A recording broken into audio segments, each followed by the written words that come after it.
Good afternoon, everyone, and thank you for being here with us today. I am Dr. Deborah D. Jenkins, the Vice Chair of the New York State Community Commission on Reparations Remedies. Joining us virtually is the Commission Secretary, Commissioner Linda Tarrant Reed, and sitting next to me is our General Counsel, India Sneed Williams. We thank you for joining us today in person and virtually here in the city of Binghamton, New York, for this critically important public hearing. I open this gathering by acknowledging that Binghamton has served as a key stop in the Underground Railroad network, helping freedom seekers travel north towards safety. Local abolitionists, conductors, and faith communities supported the movement through safe locations and advocacy. The story of Black Binghamton, its community, its struggles, and its resilience unfolded in a small area in Binghamton's African American community, historically concentrated in a small area in the 7th Ward, forming strong economic agency even during the antebellum period. I was pleased to awaken and find an article just written yesterday about the good work that Professor Wendy Wells is doing at the University of Binghamton, where she leads the SOURCE project that is in 2026 uncovering racial covenants that predated redlining. Binghamton is an important place for us to be, and we are happy to be here. This afternoon's hearing focuses on truth and transformation because we believe that true reconciliation is impossible without genuine transformation. History shows us that when societies attempt to move forward without materially reckoning with past harms, the status quo remains intact and injustice persists. Transformation requires an honest confrontation with the realities faced by those who were harmed, including lasting social, economic, and material conditions that resulted from those injustices.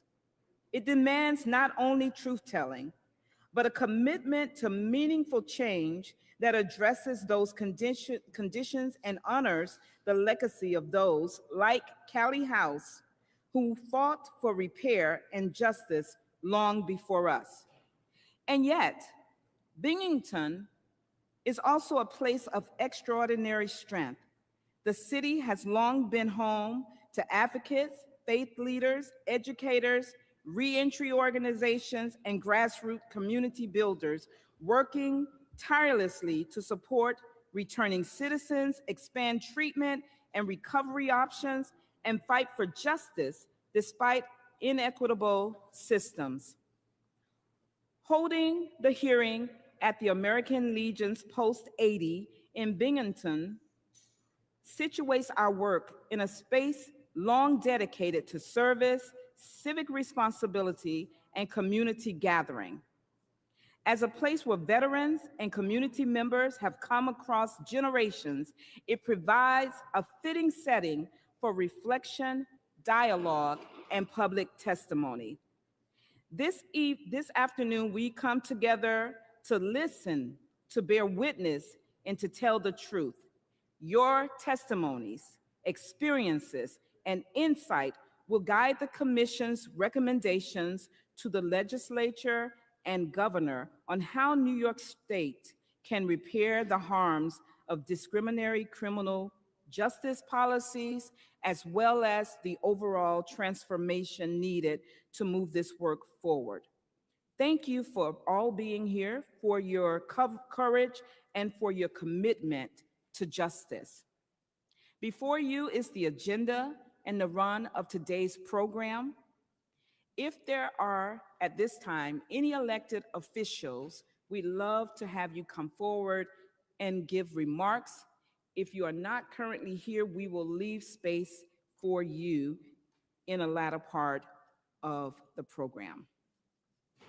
I would like to just make mention before we get too deeply into today's program, for those who are joining us virtually, we'd ask that you would please turn off your cameras and mute your transmission, just in order to have a very clear transmission.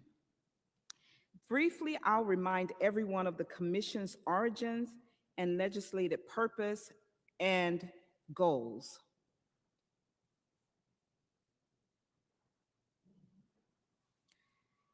Despite what many assume, slavery was deeply entrenched, in New York's history.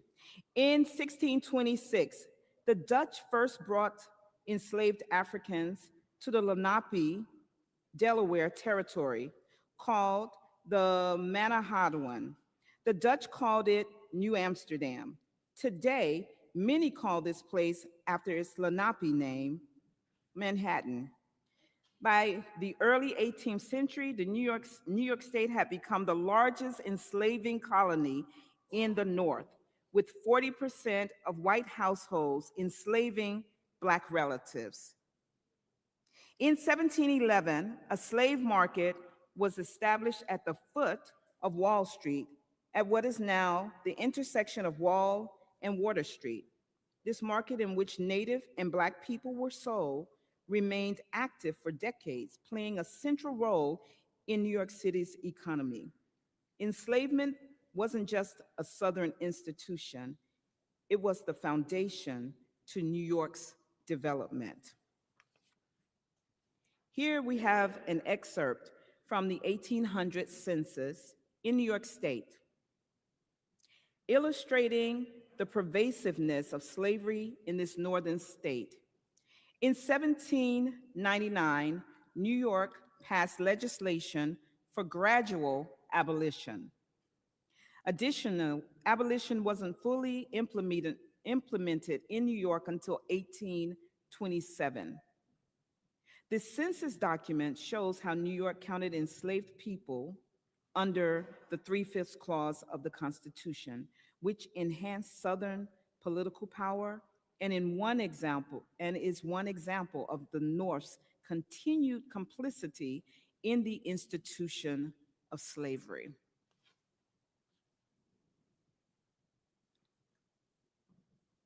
I'm going to slow down so that the slides can catch up with us. Oh, it's me. Click. Tell me. Okay. I'm the one who needed to catch up with the slides. Okay. We talked about Wall Street, 1800, Emancipation Day.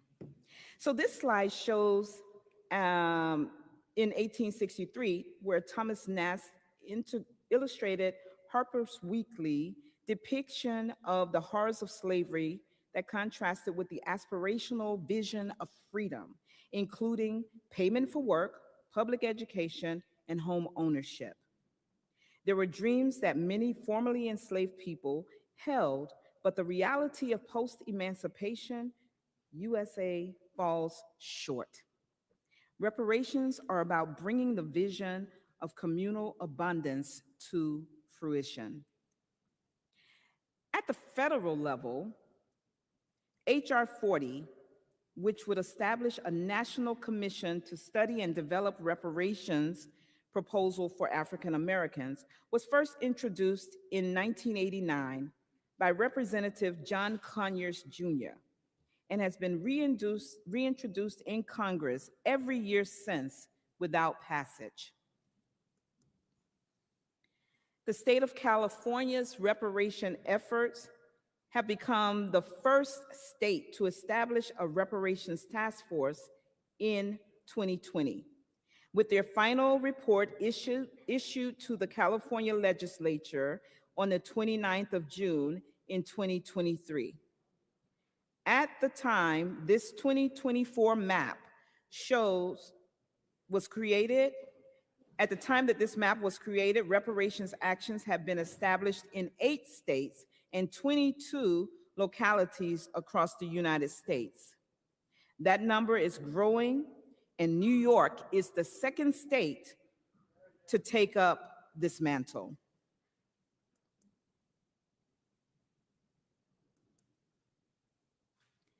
A brief overview in the context in which we are here today of the New York State Commission's establishment.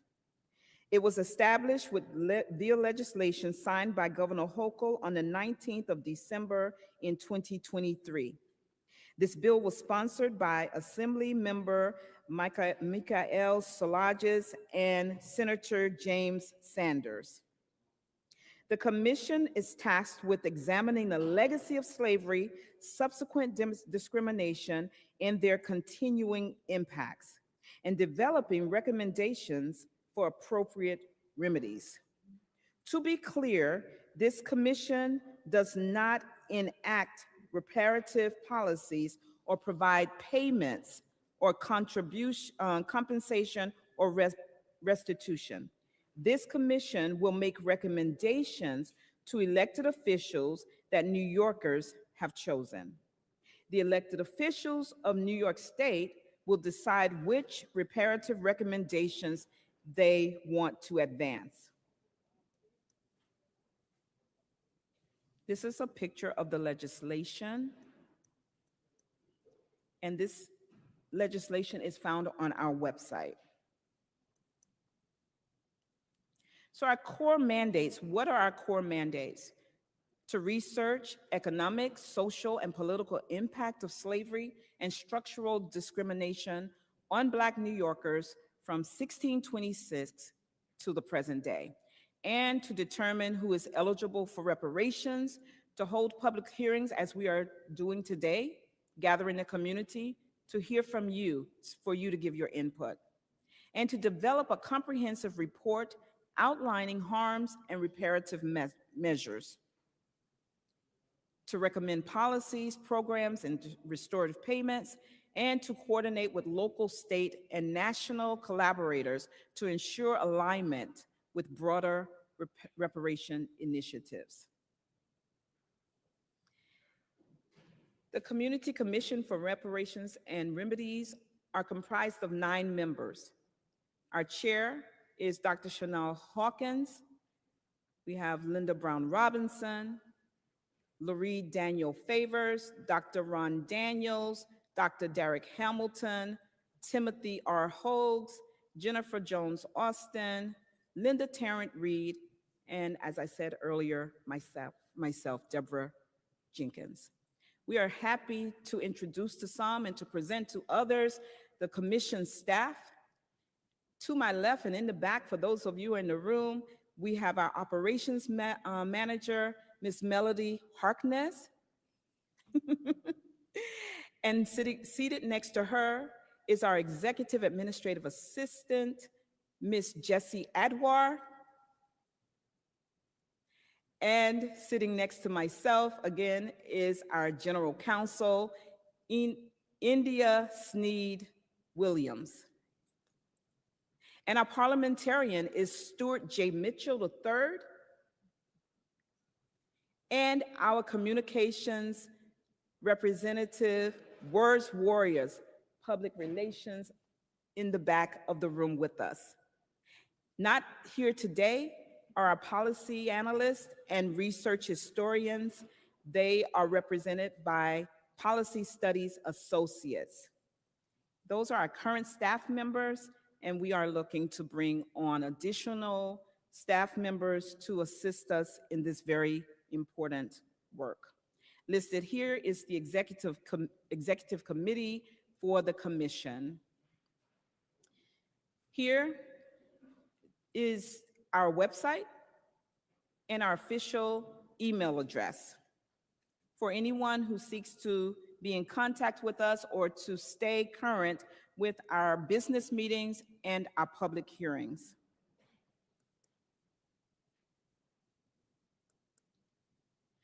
Our business meetings, briefly, I will share with you. The primary focus of these meetings is to take care of the internal business of the commission, including internal discussions that sometimes become um, back and forth exchanges in order for us to do the very best on this commission. We have a lot of decisions that have to be made and planned by the commissioners, and at these business meetings is where that work takes place.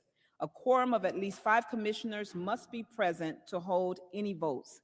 These meetings are open to the public, but because these meetings are devoted primarily to commission business, the time for receiving public comments may be limited to a short period at the end of each meeting. Business meetings will be live streamed and video recordings will be available on the Commission's website for later viewing. The public hearing, which we're having today, they have a different tenor. They provide an opportunity for the community and other interested parties to share input and concerns and provide testimony on topics relevant to the Commission's mission and assist it in carrying out its mandate to examine the institution of slavery in New York State and to recommend appropriate remedies and reparations in consideration of the Commission's findings. The Commission may invite speakers to provide testimony on particular topics, but the Commission also intends to devote a significant part of the agenda to hearing from members of the public wishing to speak. Because the public hearings are focused on gathering information rather than on conducting Commission business, a quorum of commissioners is not required. But the Commission intends to have at least 2 or 3 commissioners present at every public hearing. Public hearings will be live streamed and video recordings will be available on the Commission's website for later viewing. We also accept written comments from the public. If you're unable to attend a meeting or hearing, or time simply runs out, we would still like to hear from you. Members of the community and other interested parties are always welcome to submit written comments to the Commission's email address at reparationscommission@reparations.ny.gov. That's reparationscommission@reparations.ny.gov.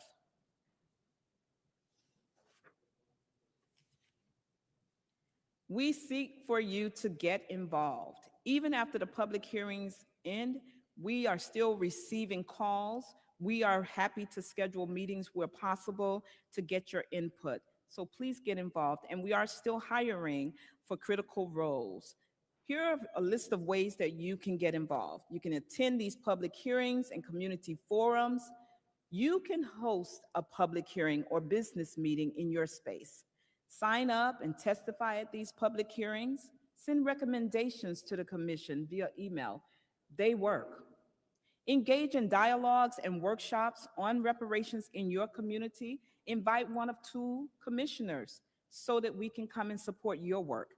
And finally, you can volunteer for community outreach initiatives. More of that information will be posted on our website in the coming weeks.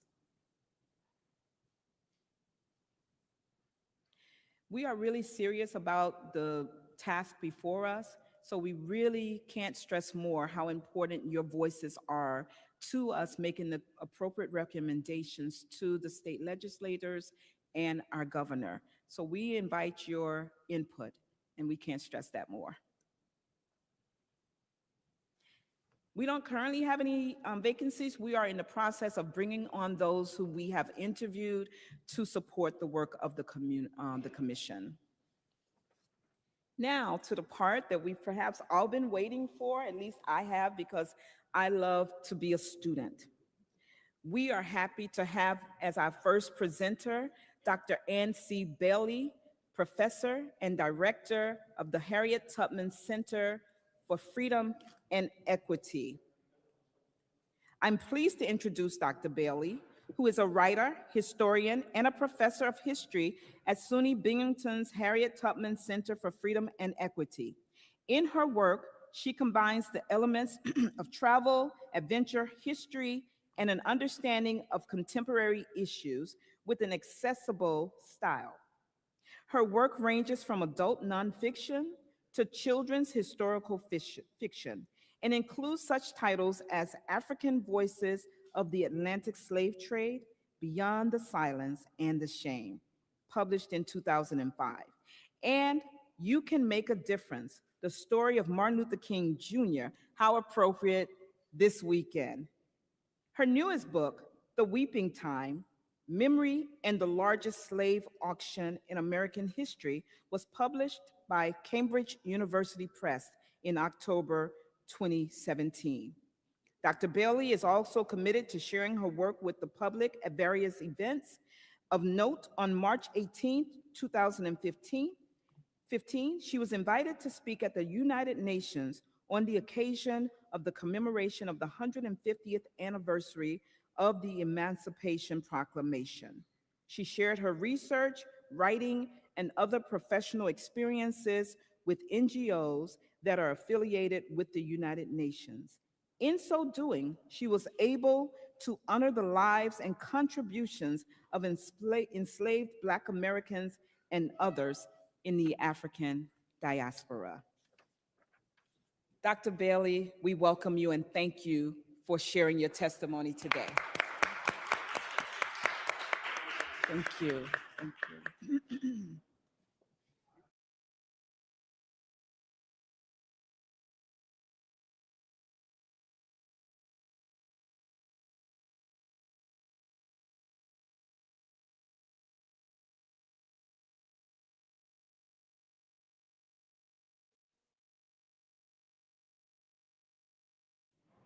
It's an honor on behalf of the Tubman Center, the Harriet Tubman Center for Freedom and Equity of Binghamton University, and my associate director, Dr. Sharon Bryant, as well as my team at the Tubman Center. We have Jerome Nanger here who is representing that team to be here today. I am a Jamaican-born US citizen, and I stand here before I say anything else, that as an immigrant, I owe a great debt to the people of America, but in particular, African Americans who have been fighting for freedom ever since their consistent presence here in the United States, and I'm standing on their shoulders, and I am grateful. The title of my talk is The Expanded Vision for America.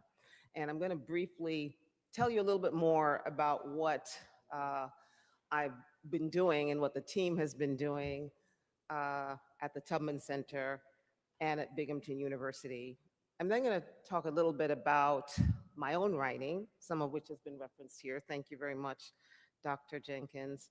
And then I'm going to spend a good deal of time talking about why reparations are warranted and some recommendations. And then finally, I'm going to close with some discussion of the very title, The Expanded Vision for America, Reparations and an Expanded Vision for America. And first, let me say that this talk is inspired by the scripture, without vision, the people perish. And we will not perish. So I very much believe that all things should start with a real strong sense of vision. I want to commend Vice Chair Dr. Jenkins and the chair in his absence for the good work that is being done by this commission. I want to say that I'm very impressed by the public hearings and the fact that we have public hearings drawing on the model, I think, of the Truth and Reconciliation Commission of South Africa. But taking it even further, Dr. Daniels talks about truth and transformation. And I want to commend this comment that I read about in your proceedings, that Dr. Daniels explains that it's not truth and reconciliation. Reconciliation isn't possible without transformation. In other words, if we want to see transformation, if we want to see reconciliation, which is what we want, racial reconciliation especially, we have to have transformation. And I really appreciate that distinction. We at the Tubman Center have also been inspired by the Truth and Reconciliation Commission of South Africa. And I want to say that I had the pleasure of visiting South Africa this summer.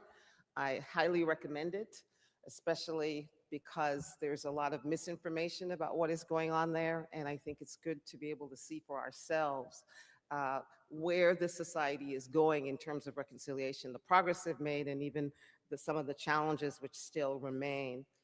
So let me share with you uh, how our work began at the Harriet Tubman Center. It began literally in the midst of the reaction to the George Floyd murder in 2020. And um, all across the country, as you know, including our campus, we weren't alone, but all across the country, communities were in an uproar about this murder that had taken place. And it really spoke to the inequities of our society, not only in the justice system, but as it turns out, even in the way we memorialize people of the past. And what happened as a result of his murder, there were many things, as you know, but one of the things that happened is that a number of protesters actually started pulling down Confederate statues. This is what happened here in New Orleans, but this happened elsewhere as well. And almost 100 of them were pulled down. Some of them were pulled down on their own. Some of them, there was actually a democratic process, which is what I highly recommend, in order to, the city council or what have you decided that they needed to come down and be removed to a museum and so forth. In the midst of this process, we looked at this and said, when you pull these statues down, if they don't represent, if the Confederate statues do not represent the American experience now in the 21st century, what does? You see, it's not enough just to pull something down. What do you actually believe in? What are our values? And in our estimation, when we looked around our own community in terms of Binghamton, the Southern Tier in upstate New York, we thought that Harriet Tubman and the multicultural group of abolitionists that form our Freedom Trail, that they more represented, if you will, what American values we wanted to aspire to and that we hope that the country would aspire to. And so our trail, let me give you a quick look of Harriet. If you have not seen her, please go and see her. She gets lonely if you don't go visit her. Our trail starts on our campus, 67 Washington Street, where Harriet Tubman was unveiled March 21st of last year. But then there are 13 stops all around downtown Binghamton, which represent, again, Black and white, and even Native American, there's reference to Native Americans as well, female heroes who were involved in the Underground Railroad and the Civil Rights Movement. And we just wanted to make clear that people who fought for freedom and justice and equity, these are the people that we want to look up to. These are the people that we think represent our society better. I want to thank, at this time, I always like to thank the governor of New York, Governor Hochul, who largely sponsored this project, Mayor Jared Graham, who's been an ongoing supporter of this project, State Senator Leah Webb, who's here today. We want to thank her and her staff. Really, we want to give you your flowers right now. Assemblywoman Donna Lupardo and others who have been a big part of making this happen. It didn't happen. We didn't do it on our own. We had a lot of help and a lot of support. Memorialization of this history, it is to say, is a big part of reparations for us. It's a big part of it. We don't think that it's just about programs and activities. It's also about remembering the past and remembering it correctly. We will agree, though, that the Truth and Reconciliation process of South Africa that inspired this for us, because that's really what happened. We got interested in doing this work because we thought, let's replicate a Truth and Reconciliation process here. Let's look at where we've been, what's happened before, what the harms were, and so forth, and let's see what we can repair in the present. Let's take recommendations, just as you're doing here. And that's how the statue and the Freedom Trail project came about. But one of the problems with what happened in South Africa was that there wasn't enough emphasis on actual repair and reparations. And in fact, if you're following the news, just January 13th, 17,000 of the 22,000 people who participated in the Truth and Reconciliation process in South Africa are just now getting some form of reparations, to the tune of about $1,800 in US dollars. And that's how many years after the process? This process ended in, as you may or may not know, in the early 2000s, in 2003. So if you think about it, reparations tends to be the last thing on the list, actual reparations. And we're happy that this commission is making sure that that doesn't happen, that we actually have actual reparations in a very concrete way. So that speaks to the heart of the issue. I have here in this slide, because now I want to pivot. I've told you a little bit about some of the work writ large, some of the comparatives in terms of what's going on in South Africa, what we're doing here in Binghamton in terms of the Freedom Trail. But now I want to go a little bit more narrower to my work, which speaks to these larger issues, my own personal research work. My upcoming book is called The Age of Repair, and I'm going to cover all of this territory and more than likely reference some of the good work that's been done here and by other commissions like the California Commission on Reparations. My thought about history and this historical work is that we first have to recover the stories. Reparations begins with the stories. Part of, I think, the problem that we have is that we have not only do we need to recover the stories, but we have to keep telling the stories.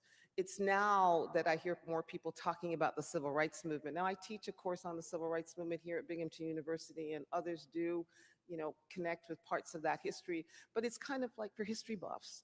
No, this is our story.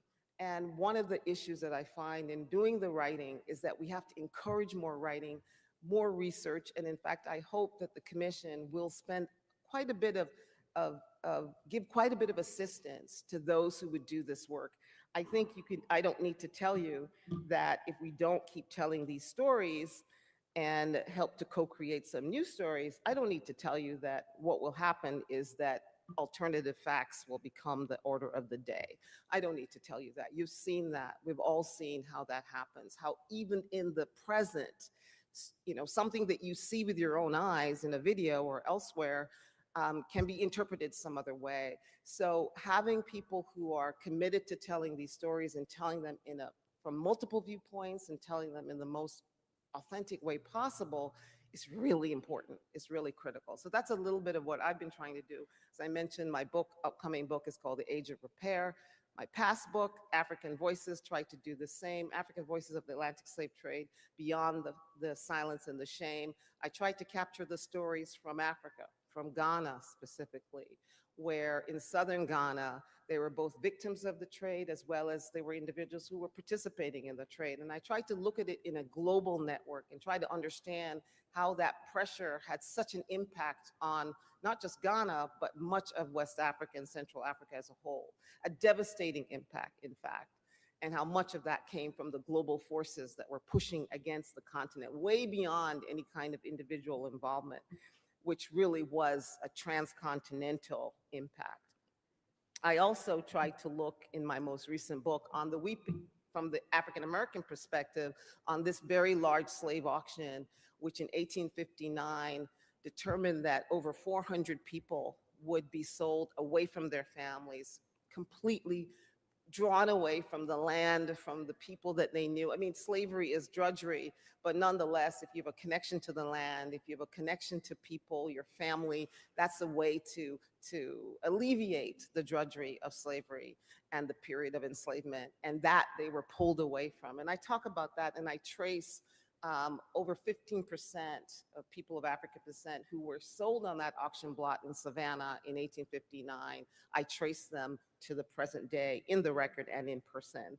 So again, telling the stories is really, really important. I just like to show the slide because, to end slavery, people of African descent were very involved in ending slavery. Every now and again, I see these reactions to the work that we do, and people will say, well, my ancestors died, meaning my white ancestors died in the Civil War, as if to say only whites fought for the ending of slavery, which they did not fight the war for the ending of slavery, by the way. That was not the original war aim.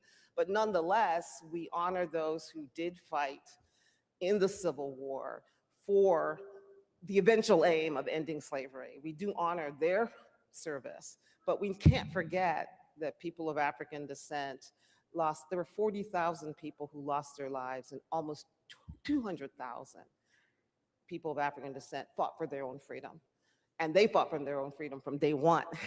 That was always a war aim. It wasn't a war aim that came about in the middle. It was always a war aim. So I like to just remind us that that's part of the African American contribution, and that's some of what I talk about in the Weeping Time, in tracing even those who were sold on the auction block to their wartime service in the Civil War.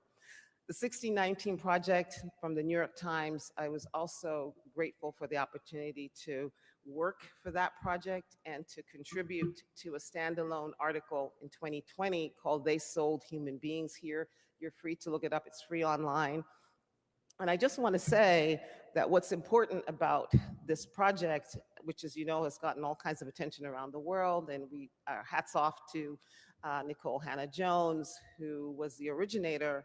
But what was important about what we were trying to do is to recover these stories. In this article, once again, recovering the stories, tracing the country back and forth, for several months, and with various research assistants of the Tubman Center, there were 1 million+ slave sales before the Civil War in 1861, 1 million+ in the 100 years before the Civil War. And we were only able to find 35 sites across the country where that's marked in any way. So you do the math. We have not remembered or recovered these stories enough to be able to tell our children and grandchildren what took place, and for all of us to understand how deeply impactful that was. In this particular article, I do speak about the slave market of New York, by the way, that was adjacent to Wall Street, and talk about that contribution, again, of people of African descent to the building up of New York. And I might also mention the Native American contribution at the same time, because they were obviously also impacted. So where do we go from here, and what do we learn from these writings? I'm going to go through this really quickly.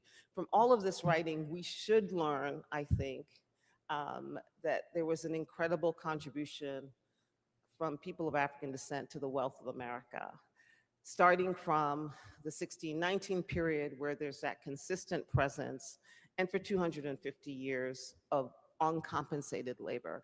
And this just cannot be underscored, that 250 years of uncompensated labor translates to what would, I don't know what the figure would be. I've sometimes have students who try to figure it out. My economics students try to figure out what that figure would be, but we can see it. We see it in the bridges that were built, the roads that were built. We see it in the houses. We see it in the receipts, if you will, what we're standing on, what we're looking at. And so that's one of the major things that you get from the writings, not just mine, but the writings of others who have contributed to the history of slavery and the history of enslavement.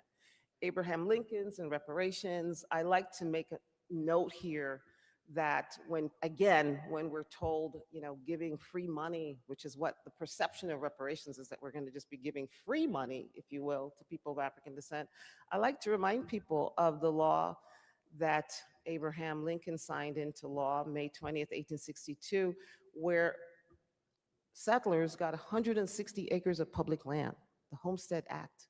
It's like these little known facts. It's not little, it's little known, but it's not little to get 160 acres of public land just because you're a white settler, just because, not small. 1862, President Lincoln compensating, that's the only place, is DC, ironically, where slave owners were compensated for their enslaved population, compensated financially, given free money, okay? I mean, these are not little facts. This is fundamental. And DC was the only place where that was done, but I think it's significant that it was DC. Whereas in the South when 40 acres, many of you know about 40 acres and the mule, whereas in this case, that was not sustained. The 40 acres and a mule, that project was aborted. It was started, but it was aborted, which is why we're seeking reparations now. I won't go much further into some of this because it's already been mentioned, but there have always been Black-led movements for reparations. And Callie House, again, little known but should be known, was someone who was rallying the government from 1890s. This is not new, and she was doing it from an apolitical perspective, just based herself on being an ex-slave. There have been gains, and I want to say we're grateful for those gains, but there have been continued inequalities. And we want to look at even the civil rights gains of the 1950s and 60s as gains that we need to maintain and sustain because they're under threat right now. So even those gains, the Civil Rights Act, the Voting Rights Act, right now need to be sustained. But the inequality continues, and I have some statistics there. One inequality, which is near and dear to my heart, is this whole issue of memorialization. And as I mentioned, there are 1,800 Confederate monuments, but I mentioned to you already, there are 35 marked spots across the country that commemorate this place of trauma for people of African descent in terms of slave auctions and Black suffering. So now let me get into some quick recommendations. I think a lot of my recommendations very much line up with some of the things that have been talked about in California. Ms. Moore, I look forward to your presentation. I've read that report. It's 1,000 pages. It's amazing. Trailblazing, and also listen to some of the recommendations made to this commission in other public hearings. And they line up. Freedom schools, education funds, and I want to say that this is not just for people of African descent. I think the lack of knowledge is really present for all of us, and myself included. I'm still learning. You know, a lot of this process in developing the Freedom Trail was very humbling because, you know, you think to yourself, this is my specialty and I'm still learning. I'm still learning. Oh my goodness, so-and-so did this. I'm learning about a Garrett Smith and his contributions. He was a white landowner and very wealthy upstate landowner who gave land, thousands of acres, to Black males so that they would be able to vote. I mean, you know, there are all these, again, little known but not little facts that need to be learned. And I think many of us need extra opportunities to do so in not only outside of school, but in community centers. Home ownership, I think, is important. Land, access to land, having mentioned land. One of the places that Garrett Smith did this, by the way, was in Timbuktu, New York, which is North Elba, New York now. And all you see there is a marker, you know.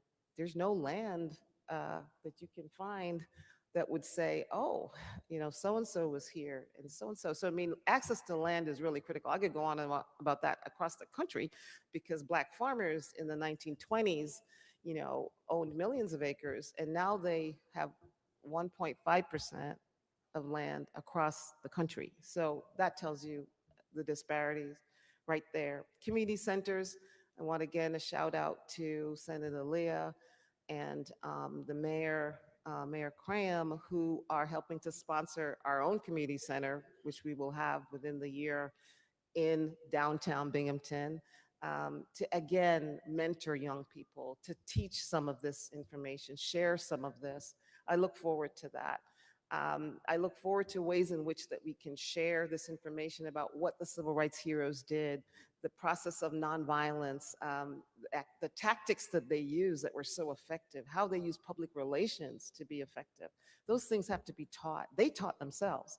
If you know anything about the civil rights movement, you'll know that the Highlander School was one of the places that they went and trained themselves before they went out there and they did their various campaigns. They didn't just get up and go with a camera. Oh no, they trained themselves. And I think we need that again.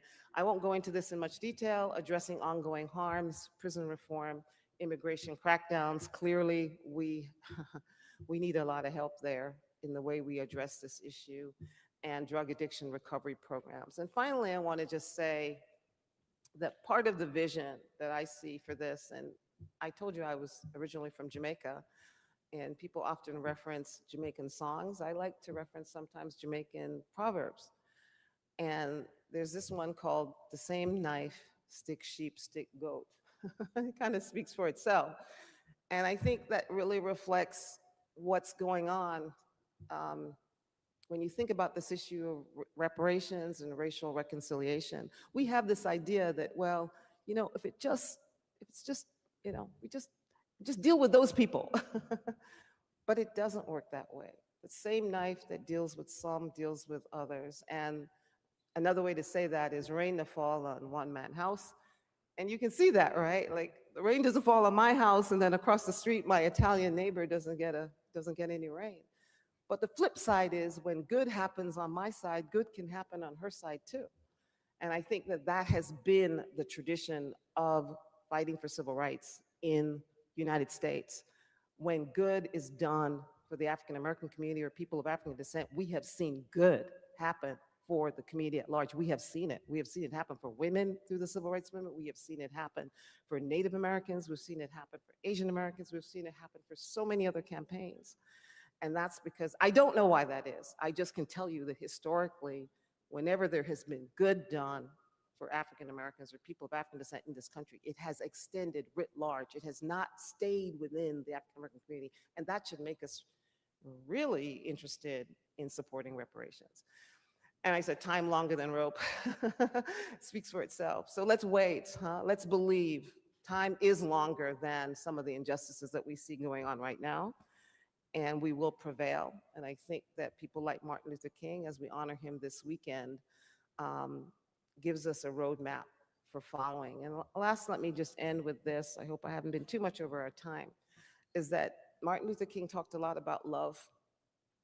And that's what the Highlander School was also trying to teach. That's what he was trying to teach, and other heroes were trying to teach in their faith communities and their community centers and what have you, is that you literally have to be a light shining in the dark right now, a million points of light, and that you don't face darkness with more darkness.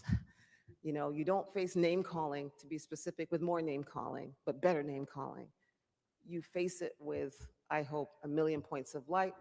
And I do believe that every act of kindness, now more than ever, especially to our neighbors, whether they're immigrants or others, is an act of resistance. And I hope that will be some of the vision that we will carry with us when we think about reparations, that it's not just about the tangible things that we want out of this process, but it's a vision of how we look at ourselves and how we look at each other and how we operate with one another. And I do believe it can be a vision that's more rooted in freedom, more rooted in equity, more rooted in justice, and that can bring about the reconciliation that we so desire.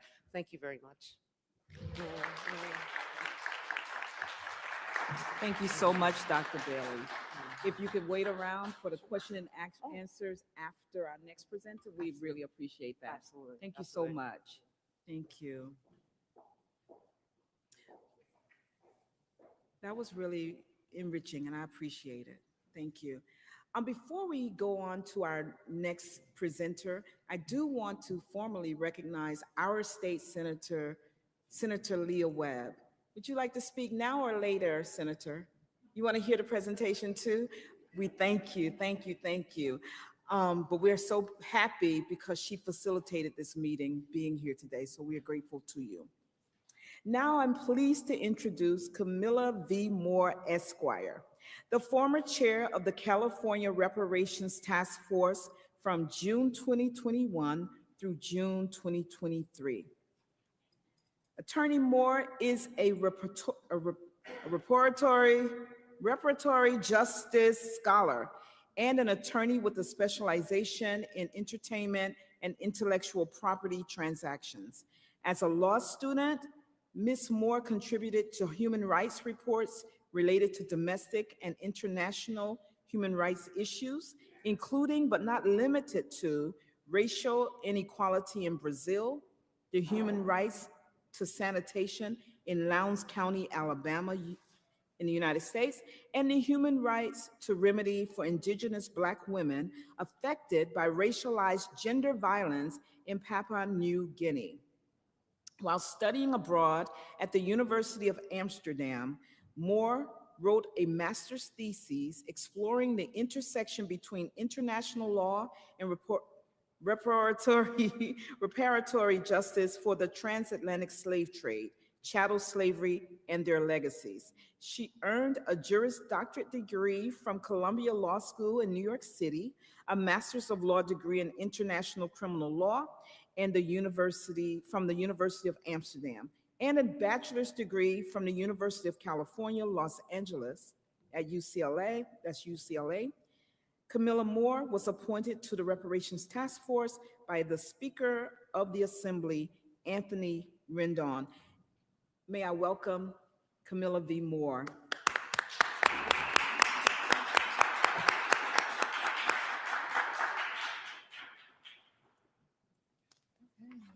Good afternoon, everybody.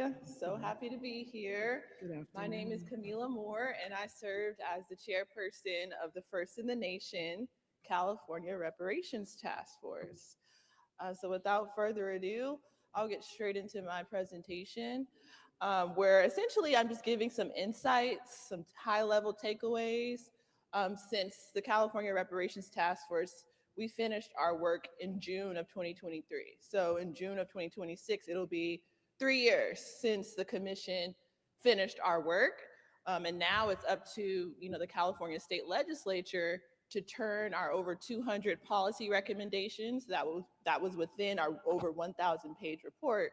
It's up to the California State Legislature now to turn those recommendations into actual law. And then, of course, it's up to the governor of our state to sign those laws. So yeah, also without further ado, I also want to just ground this conversation. I want to give honor to God, who is the head of my life, but also I want to give honor to the ancestors, right? Actual enslaved Africans in the United States, for which if they did not labor, I would not be here today.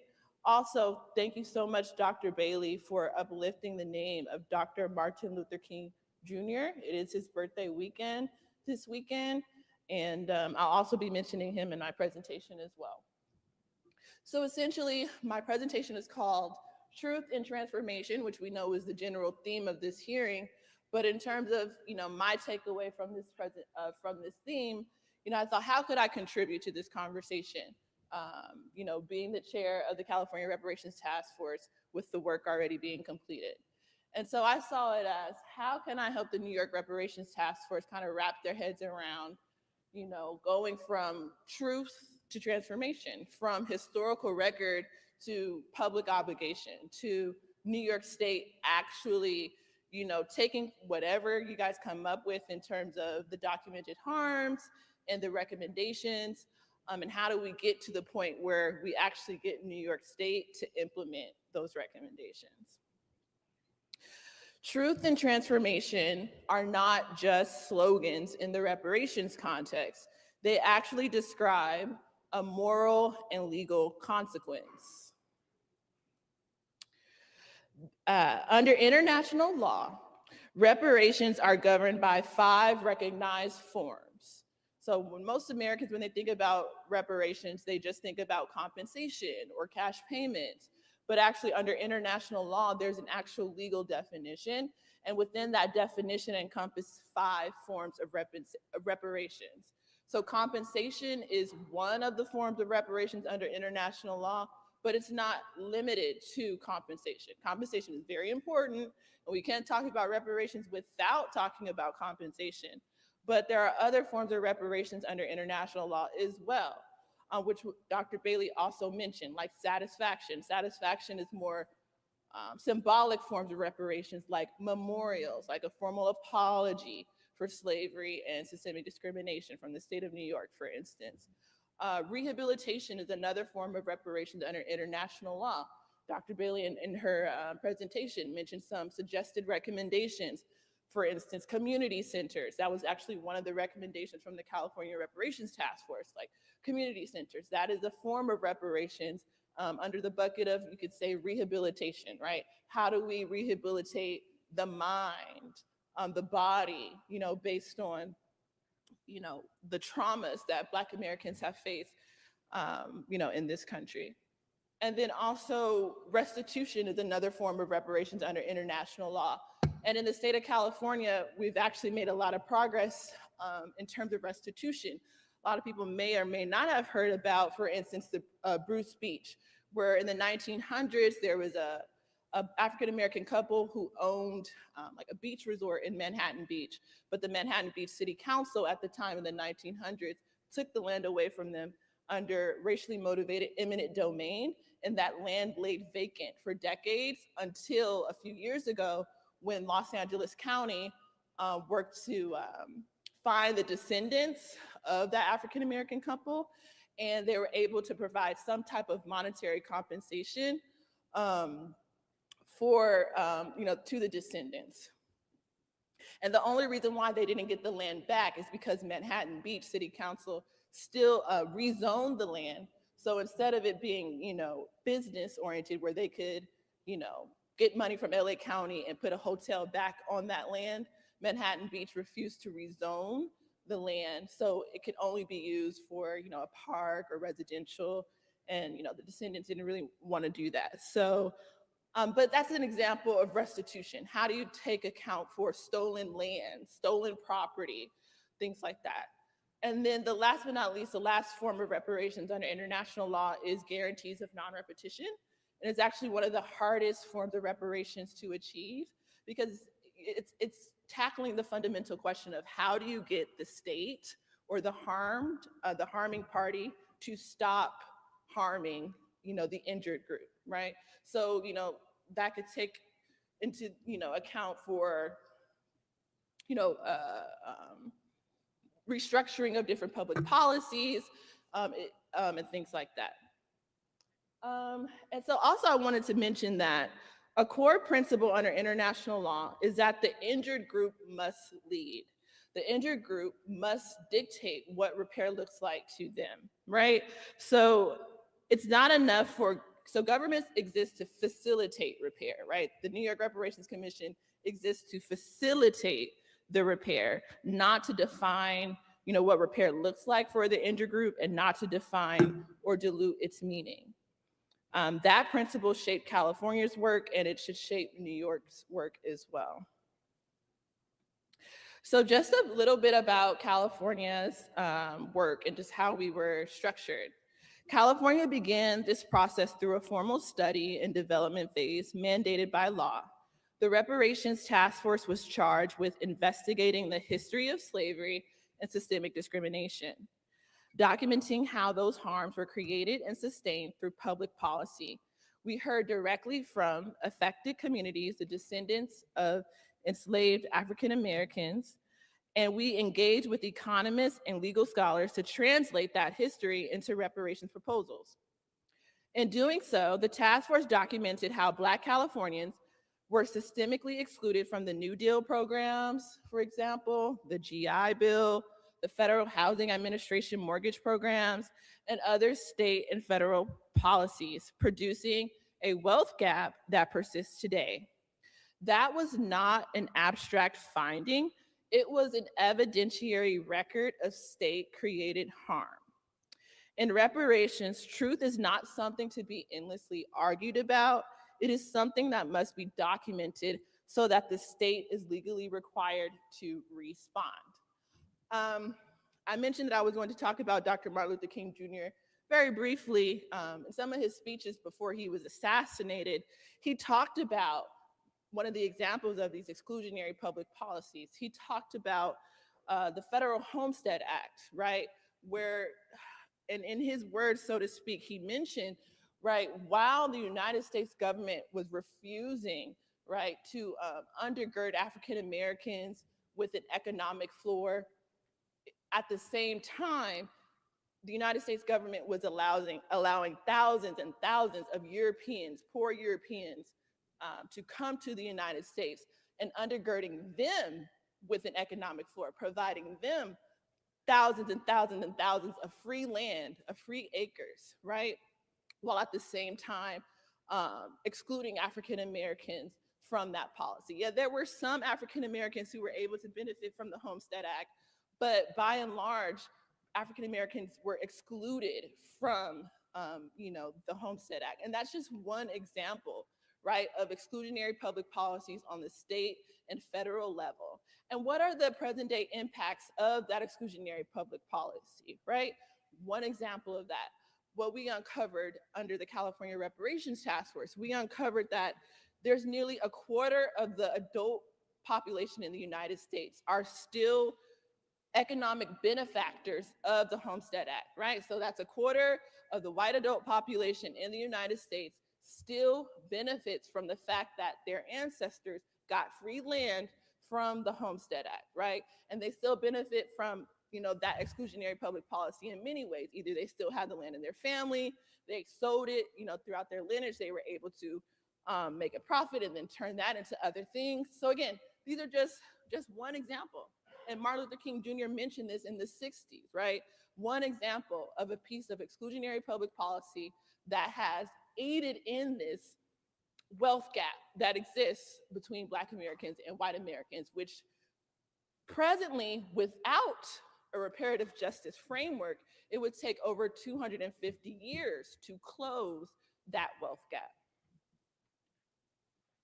Okay, so what California produced was not simply a report, it produced a reparations architecture. I think that's one of the high-level takeaways that I think New York would benefit from, understanding that this is reparations is a public policy conversation, right? Reparations is not some theoretical thing. When we're talking about reparations, we're talking about public policy.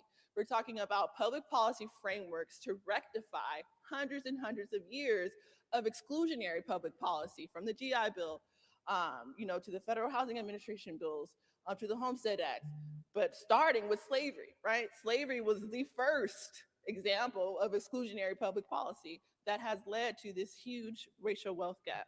So that's what we're talking about. We're talking about reparations. We're having a public policy conversation, and we're having a conversation around building an architecture to rectify decades and decades, centuries even, of exclusionary public policy. So the reparations architecture includes a defined harm population. You got to know who is the population that has been harmed. You have to define that, right? You also have to provide or design remedies and an administrative structure to deliver those remedies. You have to also provide a funding mechanism to sustain them, right? That is how moral claims become governmental responsibility. The California Reparations Task Force, we also, hired 5 economists. We took our job very, very seriously. We found some of the top economists in the country and in the world even, because we even had a German economist on our team. And the economists played a critical role in this transformation. They were able to find data to show and prove that the state of California has discriminated against Black Californians, at least in 5 areas: health harms, housing, houselessness and housing segregation, mass incarceration and over-policing, and other areas as well. The task force produced payment frameworks that translated these harms into compensation models that in some cases reached 6-figure amounts per person, depending on years of residency and exposure. The recommendation of direct cash payments was therefore not symbolic. It was damages. It was how historical injustice was converted into the language of budgets, statutes, and policy. So overall, throughout the 5 areas, I think the total was like $800 billion. And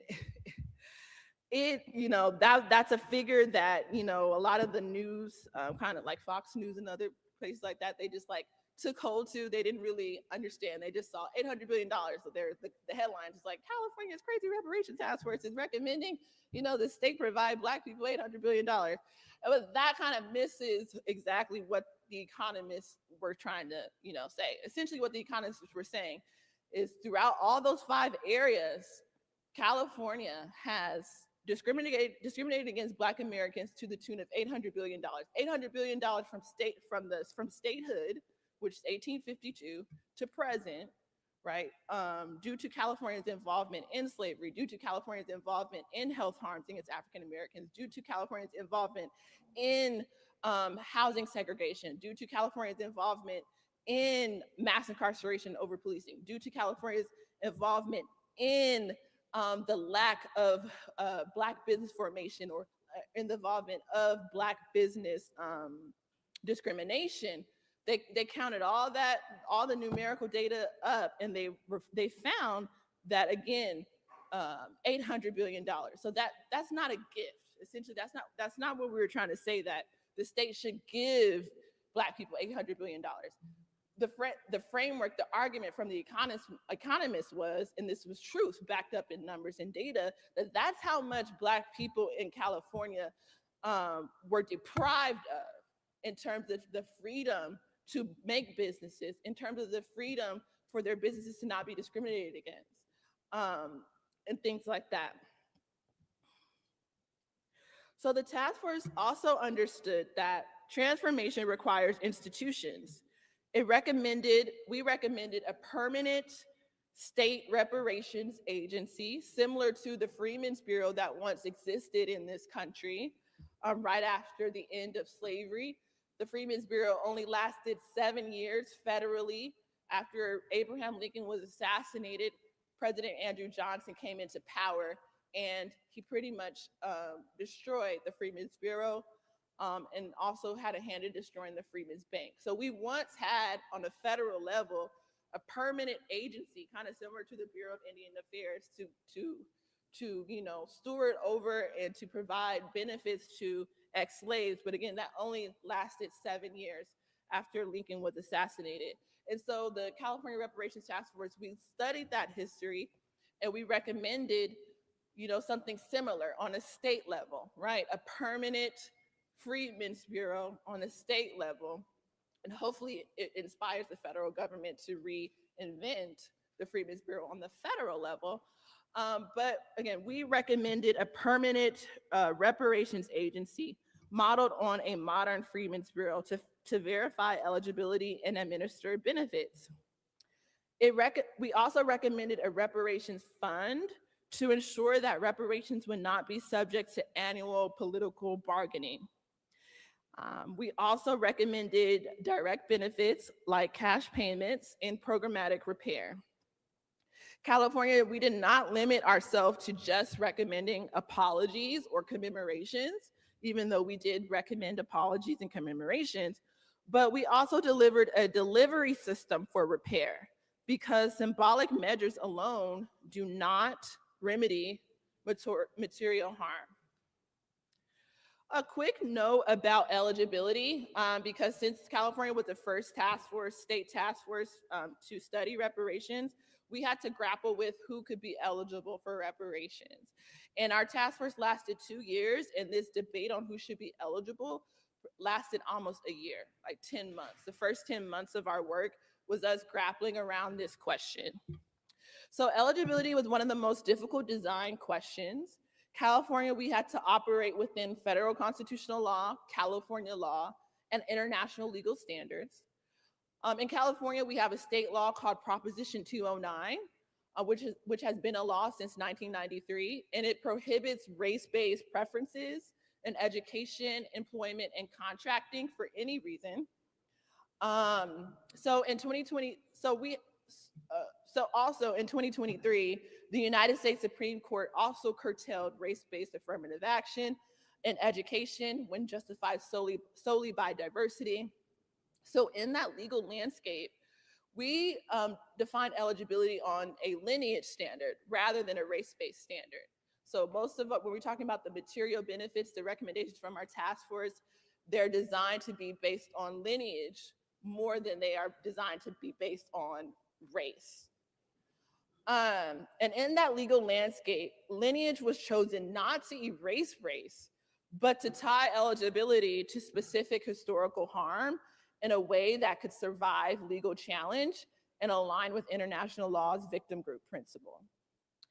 So lineage, it doesn't necessarily replace race as a basis of injury. It provides the legal mechanism through which racial harm could be recognized and remedied in a constitutionally defensible way.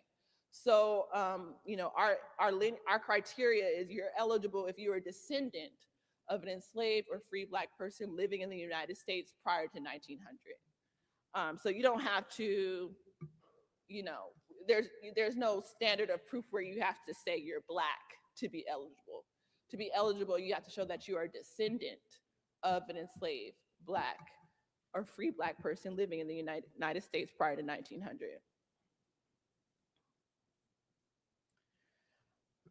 Since the task force issued its final report in June 2023, as I mentioned earlier, it's now up to the California State Legislature to turn our recommendations into law.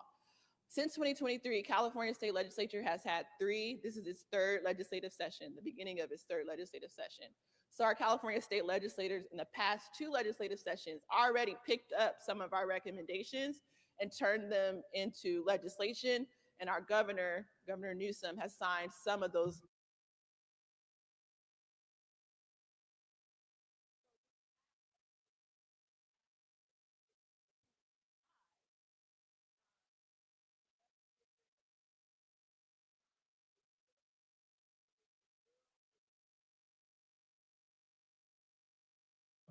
Oh, thank you. Oh, so this past legislative session, Governor Newsom passed a bill to create a bureau for descendants of American slavery. This is not the permanent agency that the task force recommended. Again, we recommended a permanent standalone agency. What Newsom signed was a bill to create like a sub-department within an existing department, the Civil Rights Department. And so look, progress, baby steps. But also, the Black legislature put money into the budget to develop genealogical verification systems and to support community education.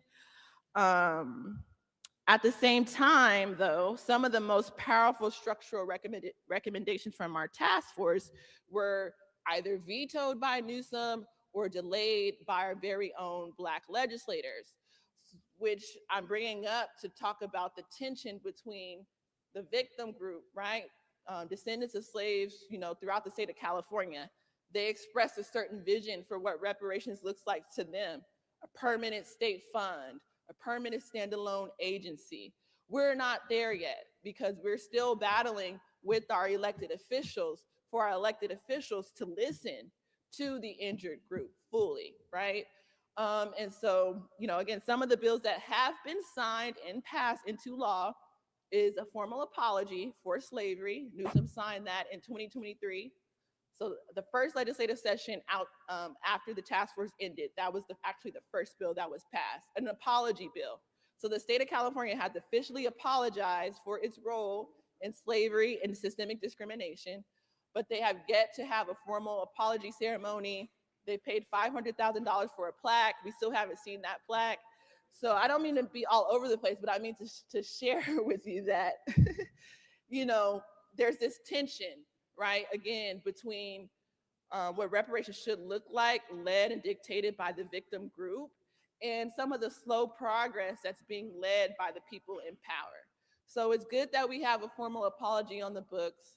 It's good that, there is some funding earmarked for reparations in the state of California now after the task force.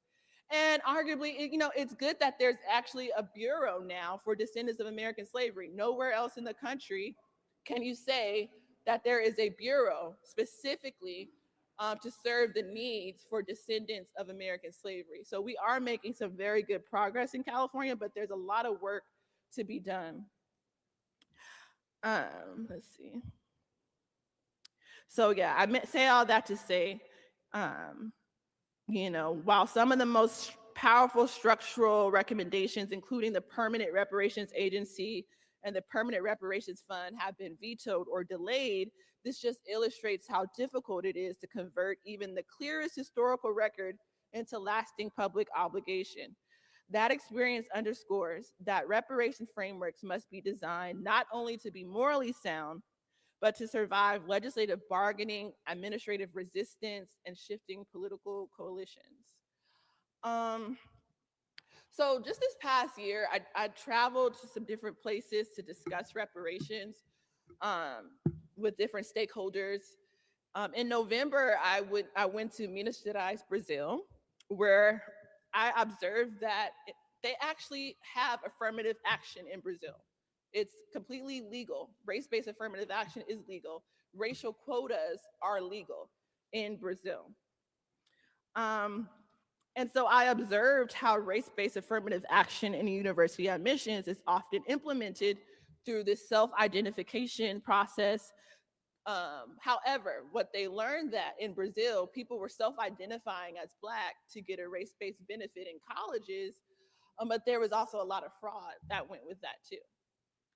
And so what they had to do was they had to implement what they called heteroidentification panels or heteroidentification panels, where essentially it's a tribunal of stakeholders and they're looking at you to see if you're Black enough to get the race-based benefit. So they're judging your hair, your skin, your phenotypes. And what I've learned through this comparative analysis is that while that may or may not make sense within Brazil's legal and cultural system, that type of system probably would offend the sensibilities of Americans, right? And so I bring that up to say that's why the California Reparations Task Force, we recommended this lineage-based framework rather than this race-based framework. Because when you're talking about actually providing material benefits to people, you have to get into the weeds of how is that going to happen. But we're not talking about just general, community centers. We're talking about direct material benefits to individual people. If we're really serious about reparations, we have to start asking those questions about the mechanics of how do you deliver repair. And so that's why we recommended lineage, underscoring why genealogy, documentation, and verification are so important and less susceptible to fraud, and more aligned with American sensibilities. It's not to exclude people, but to ensure fairness, legal defensibility, and long-term survival. I'm going to be wrapping up, but I also went to Lomé, Togo in December to discuss reparations. I was invited by the 9th Pan-African Congress. And I just wanted to mention that, reparations is a global conversation. And, at that Congress, they called for formal acknowledgement, permanent institutions, and community-led processes. So what California and New York are doing domestically is a part of that same global movement. And then after Togo, at the end of December, I went to Ghana. And I don't know if we have time to play the video. It's not necessarily that important to play the video.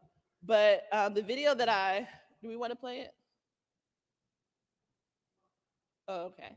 So the video essentially was from one of the kings from Ghana, where essentially he apologized for his role, for the role of some African chiefs, African kings, African intermediaries in slavery. And it was met with a standing ovation. And it was a room of African Americans, other Afro-descendants, and continental Africans. And everyone stood up and was clapping. And it was an amazing rehabilitative experience. And why is that? Because, his apology, it wasn't about Afro-descendants trying to place blame on Africans. And his apology wasn't about Afro-descendants wanting anything more than an apology from Africans. It was simply about, it illustrated satisfaction, that form of reparations that I mentioned at the top of the presentation, right? We understood that him acknowledging the Africans' role in the slave trade with his authority, It altered the moral and political conditions under which restitution and rehabilitation can become possible, right? And so, again, him apologizing, that doesn't mean that we should be going after African kings for compensation or reparations. That's not what that means, absolutely at all. But what it does mean is that, with truth, there's rehabilitation, there's open relationships, we can connect with those African tribes, and we can have conversations about how do we steward over, there's currently like cultural artifacts in European museums that were owned by Africans, right? How do we, those conversations, how do we work with these tribes to get steward ownership, right, over those cultural artifacts? And so that's why it was important that the African king apologized to the descendants. Again, it's not for him to say, we're going to give you money. No, that's for the Europeans and the American government. So taken together, these experiences point to a single conclusion. Reparations are not achieved through isolated gestures or rhetorical commitments. They require a documented record of harm, a clearly identified group, economic models that translate injury into compensable loss, and institutions capable of delivering repair over time. When those elements are built in a way that remains responsive to the injured community, reparations move from historical claim to public observation. And so this is New York's moment. You're building a formal historical record through these public hearings and business meetings. This is going to shape who you all decide will be eligible, what the harm assessment is, working with economists, and it'll also decide and determine what your remedies are. And so again, this phase that you guys are in right now are determining the future obligations for the state of New York. Okay, thank you. Thank you, Kamilah Moore, and again to Dr. Bailey. We're a little bit behind time, and so what I'm going to do is ask if Commissioner Tarrant Reed has any questions for either of our presenters before I ask one of each of you. And then following those question and answers, going to invite Senator Webb to make any comments that she may have, and then we'll take a brief break. Thank you. Oh, I can hear her, but can we turn up the volume? There she is. Hi, Commissioner. Hi. Thank you, Vice Chair Jenkins. And nice to see you, General Counsel India. I'm very impressed with the presentations because history is an area that I've worked in for much of my life. With Dr. Bell, the memorialization piece is incredibly important. And Harriet Tubman being the icon of freedom that she was is somebody that we are required to acknowledge. There's another wonderful initiative by the Underground Railroad Coalition of New York State that is creating a route, a corridor, a Harriet Tubman corridor that goes from technically Maryland all the way up to Niagara. So it is really a key, impactful item that the New York State Commission needs to also examine and put forward. Again, the California Commission, and thank you, Dr. Kamilah Moore, for your wonderful presentation. They are the trailblazers.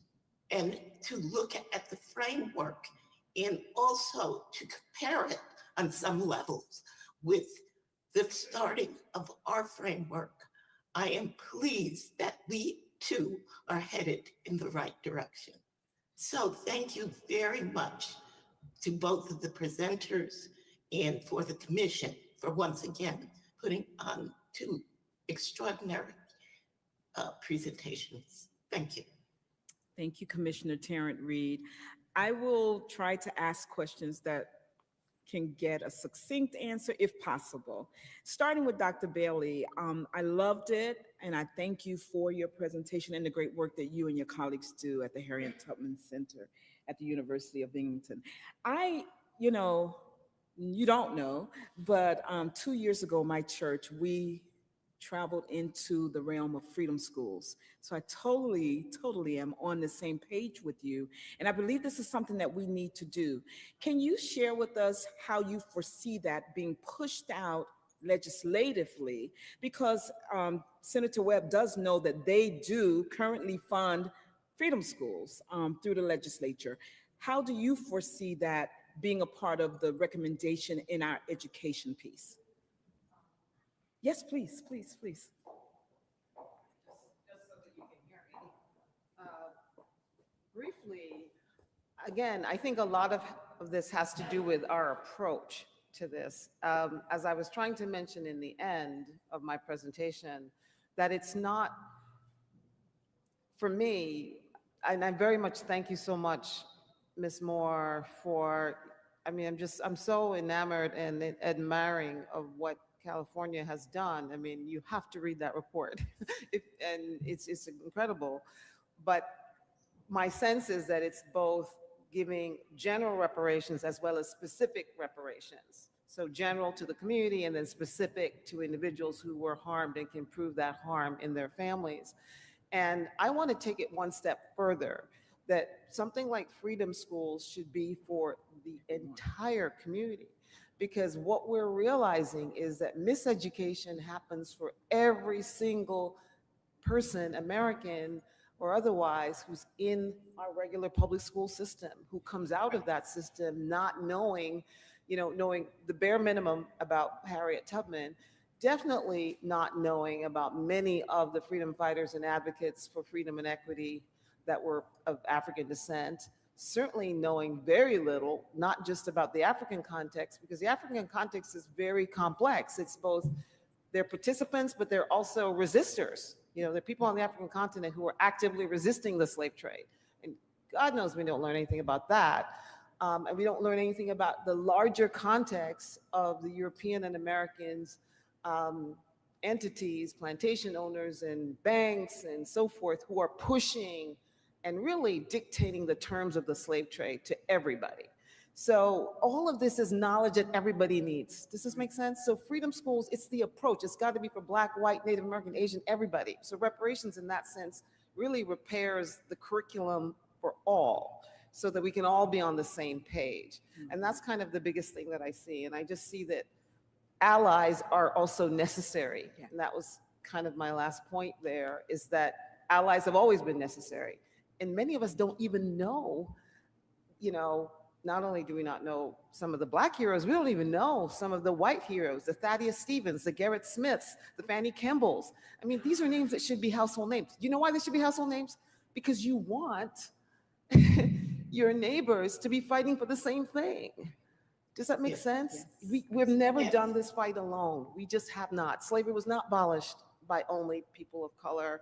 Civil rights movement did not take place only because of people of color. Largely, it was Black-led, but there were always allies. And you want allies, you need allies. And that's what racial reconciliation looks like. So my idea is that freedom schools is freedom schools for all, obviously with an emphasis on people of African descent being able to be restored to the rightful history and knowledge of their histories and cultures. But really, it's for everybody. It's more an approach thing. Does that make sense? Than an existence of, and I think that was very much in keeping with what Martin Luther King, the direction that he was going towards the end. Thank you so much, Dr. Bailey. Thank you. Before I ask Ms. Moore a question, any of the audience have a question for Dr. Bailey? Okay. Ms. Moore. Oh, there is one? Come, sir. Yes. Yes, I'm just wondering, I'm very proud of being in New York, because you were able to be here and make a presentation, very envious. New York is not exactly like California. My question is, have you been working with national organizations? For example, I'm a representative, a field representative for Veterans for Peace. And Veterans for Peace is have you been in contact with groups like Veterans for Peace? Peace Action, for example, also has, they claim to be the largest peace organization in the United States. Our executive director is back again. He was executive director of Michael McPherson for many years. Last year, he's back. He's an African American. I think that you should be in contact with Michael McPherson as a person who will be in contact with many other agencies. We have over 100 chapters around the United States. A lot of other states have to go in online. So I guess it is more of a comment than a question, but just, I am wondering if you are connected with other organizations, especially peace organizations in the United States.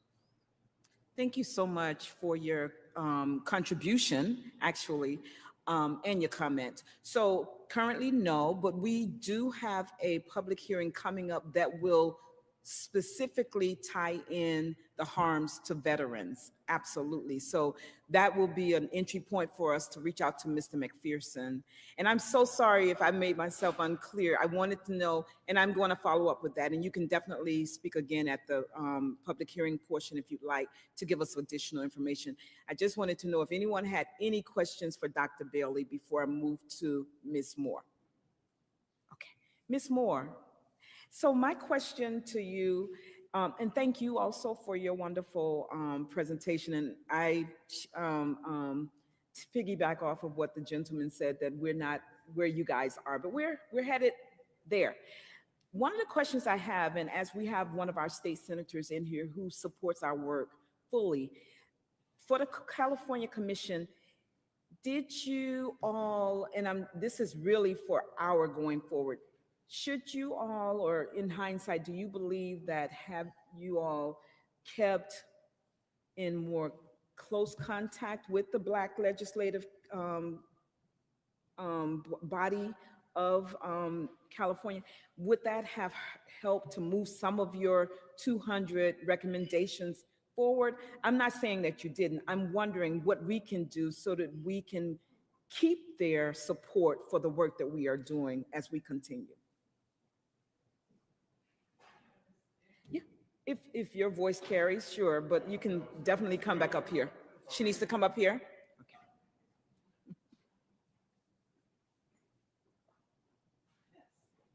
So thank you for the question. Interestingly enough, on the 9-member California Reparations Task Force, 2 members were actually sitting elected officials. So two of the members, one was a Black senator, State Senator Stephen Bradford, and the other was Black Assemblyman Reggie Jones Sawyer. So we had, Black state legislators sitting on our commission, and that was actually what was written, I think, in the bill that created the task force, was for at least 1 or 2 members to be on the commission. But to directly answer your question in terms of like advice, hindsight being 2020, I think the one and only thing that I can say is, I think moving forward, you guys should be intentional about, yes, maintaining really good relationships with the Black legislature, but be intentional about, moving forward, your business meetings and your public hearings. I think what's most important is for the task force and the Black legislature to be on the same page with the community. I think that's the key. It's for you guys to hold each other's hands, essentially, from the beginning of this process to the end of the task force process, and continue to hold hands together as you guys move from the reparations task force phase to turning whatever recommendations you all have into legislation. I think that's the most important thing. So be more intentional about outreaching to the community. Be more intentional about hearing from the community in terms of what reparations looks like to them. Be intentional about actually incorporating the community's thoughts into your recommendations so that there's buy-in, collective buy-in from all stakeholders, the task force, the legislature, and the community all at once, but with the community in the lead. Thank you so much. Thank you so much. We just want to hear from our experts, and we have, and we are so grateful to both Dr. Bailey and Dr. Moore. Right now, we're going to make space for our state senator to come and share words, Senator Leah Webb. Before we take a break, let's welcome Senator Webb.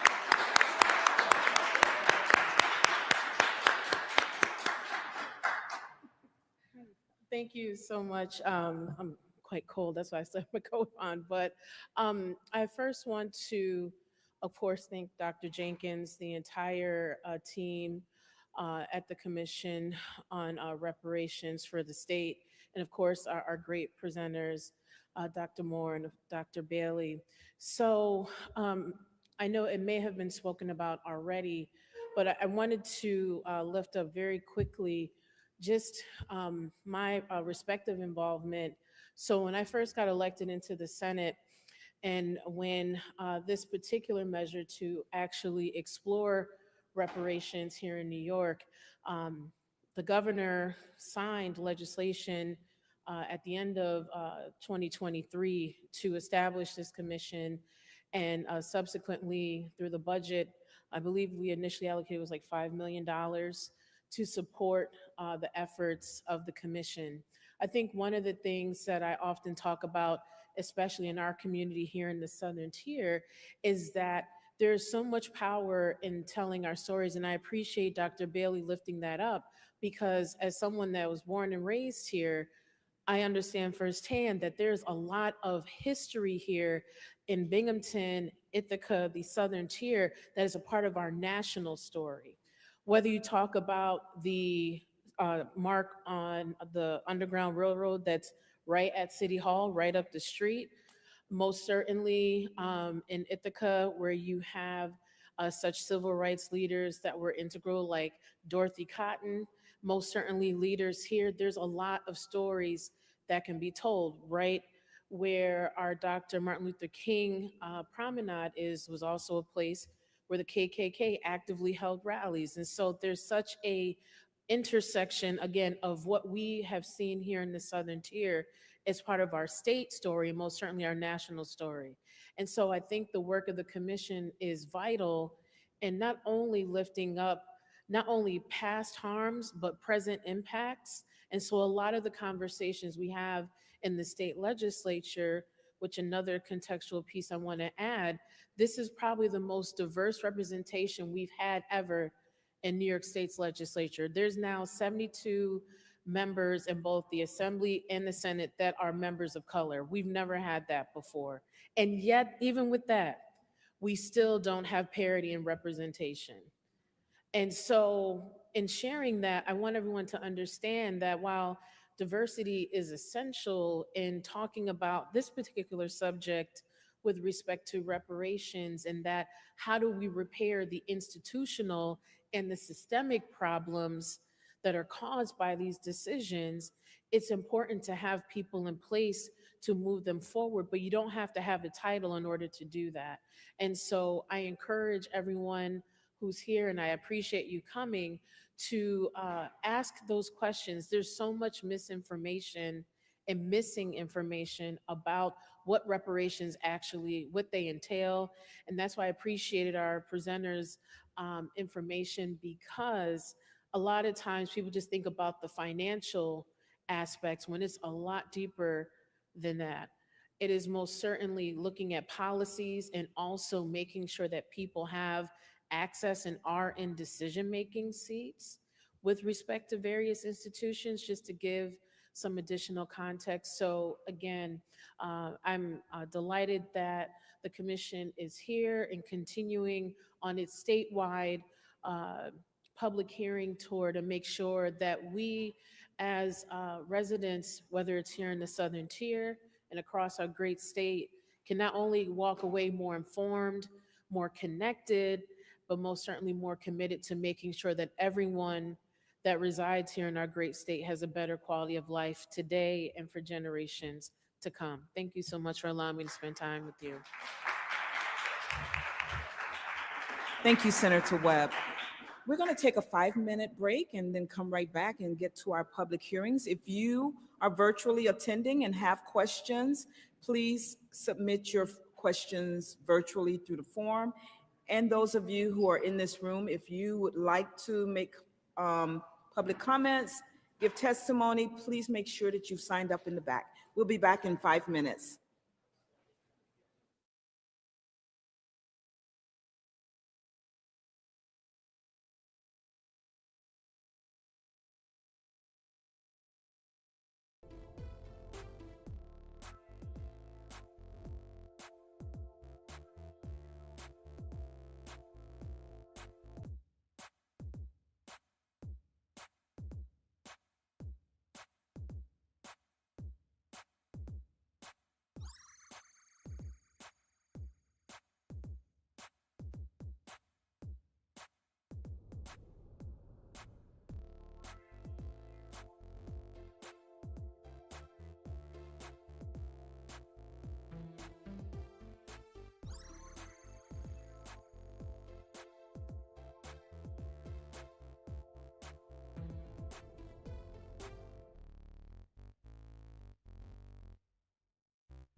So we are going to come back. We are anxious to hear from the public. And just as a reminder, we do have some people participating virtually. And in fairness to all, we're going to do one in the space, one virtually, as the list dictates. He just left. It's open. It's open. So he left. He was first. So the first public participant is Keisha Forrester. She's online, if she's still holding on. Keisha Forrester. Good morning or good afternoon to the New York State Reparations Commission.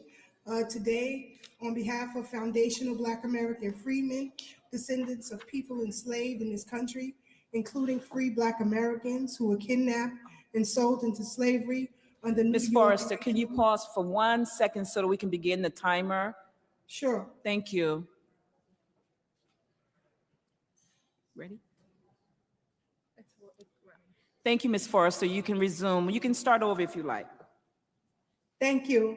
Good afternoon to all of you on the commission.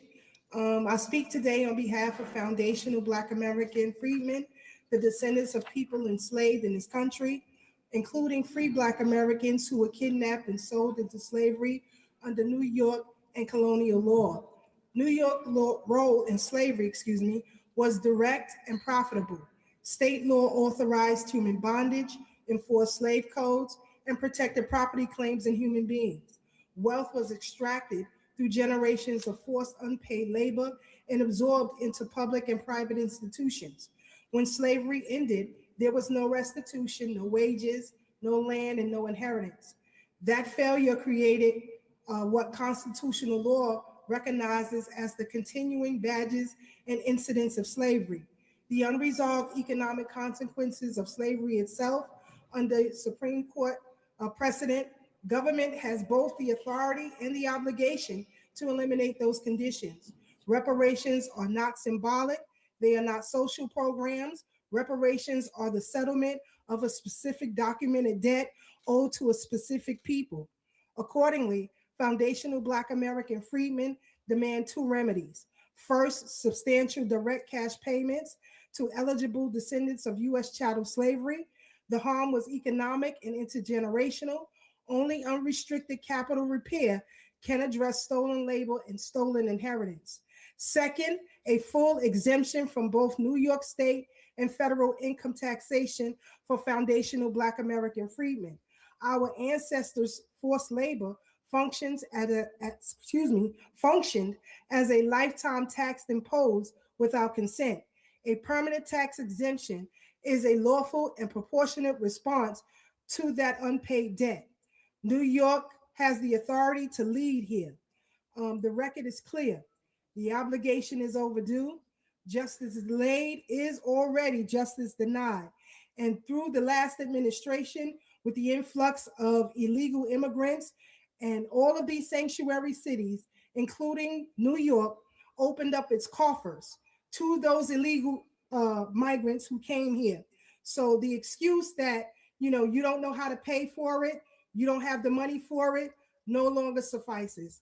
And with that, I conclude, and I thank you for that time. Thank you, Ms. Forrester. The next person on the list is Mr. Jack Gilroy. Oh, I think he was the gentleman who spoke. Okay, Mr. Gilroy has spoken. He was the young man who mentioned the Veterans for Peace. I've recorded the information. Mr. Michael McPherson, his comments were very helpful. Thank you. Next up is Mr. Damon Wilson. Damon Wilson.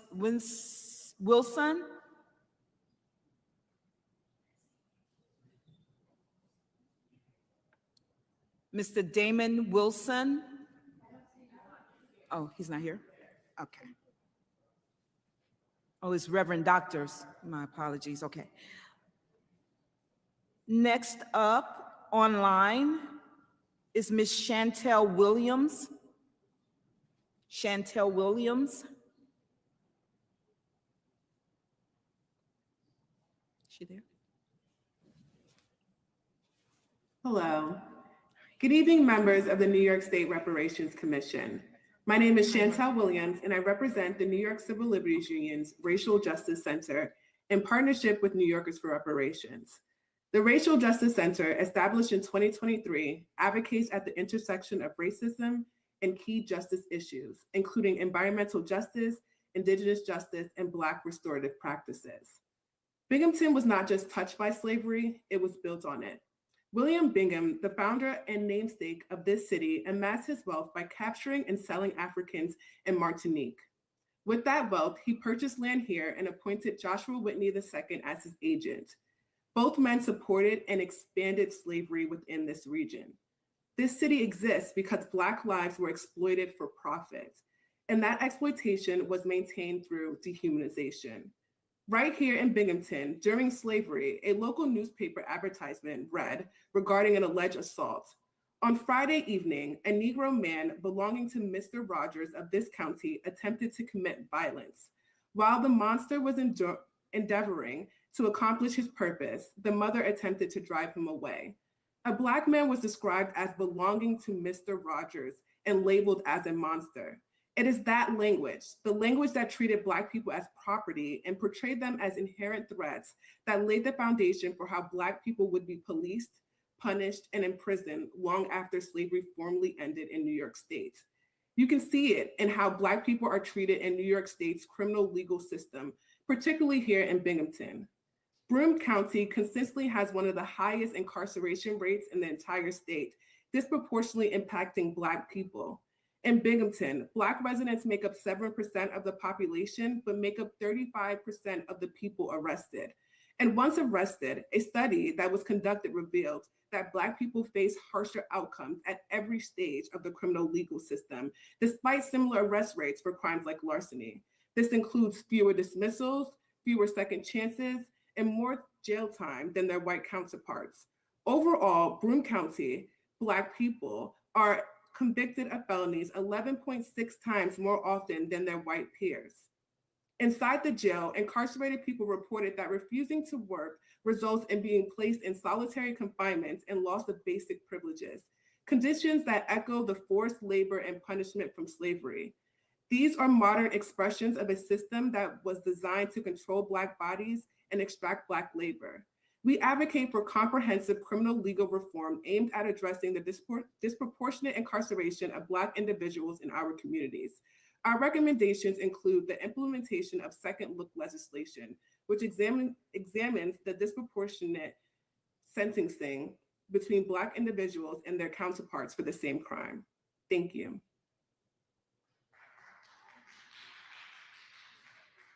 Miss Williams, is she gone?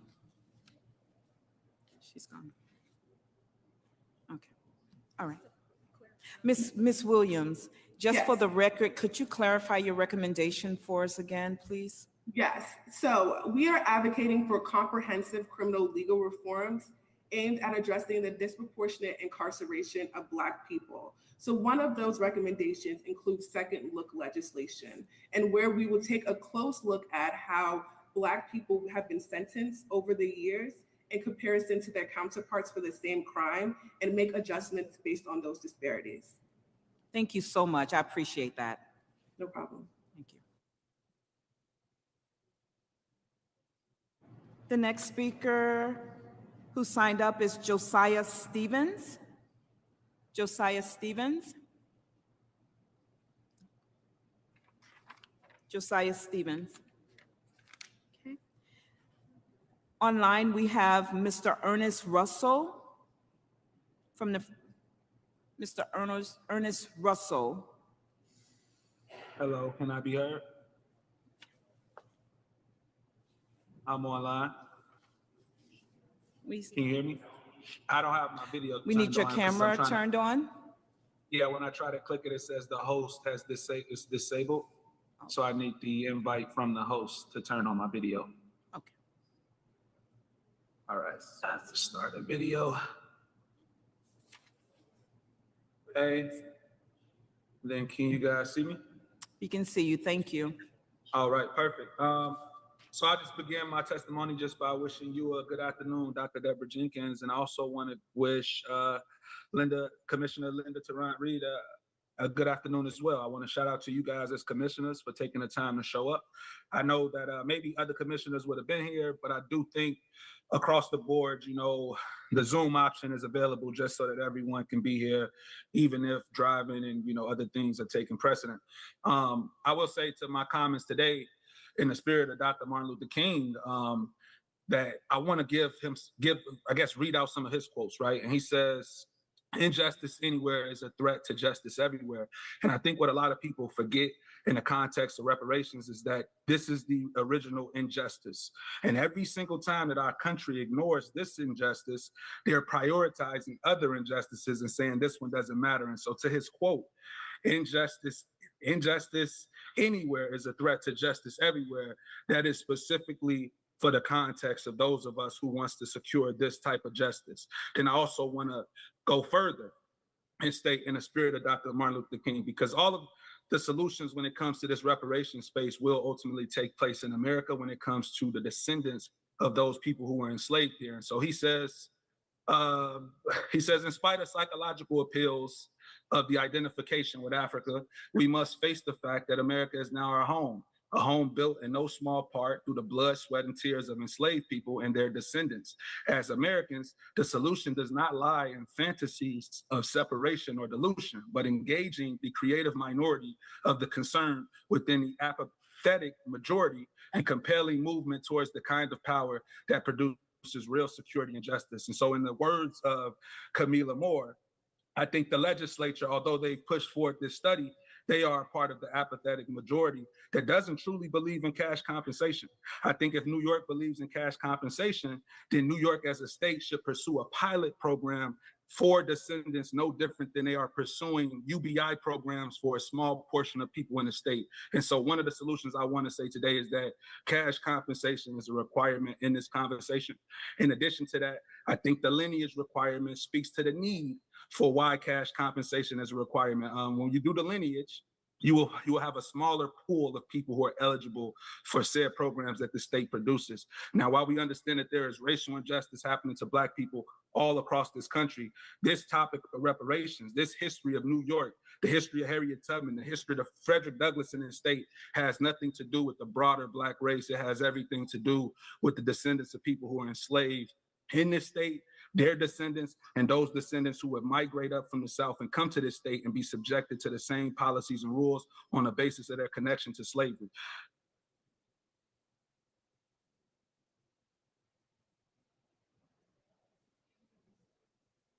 Thank you, Mr. Russell. Thank you.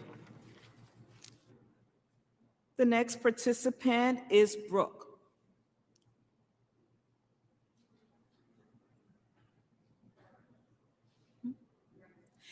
Can she stand here? Oh, the mic's in the middle, in the back.